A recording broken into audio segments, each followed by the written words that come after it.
We're a digital agency based in Malmö.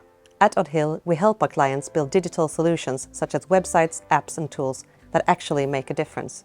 And for us, retrospectives are a key part of how we grow and improve, both as a team and with our clients. Flatform TeamTablet provides us with a structured way to reflect on our work. We used to run retros on whiteboards with sticky notes, and it worked, kind of. But if someone was remote, they were out.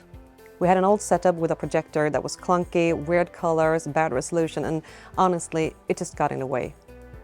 Now we start a retro board on the screen. Everyone joins in using their phones, and I organize and move the sticky notes. It's fast, visual, and we don't lose anything. The board stays up, so I can go back to it just like meeting notes. And the remote teammates? They're fully part of the process now. It's clean, focused, and there's zero ramp-up. Anyone can just jump in. And it has improved our engagement rates, so that contributions from teams in retros have more than doubled. It's changed the way we work.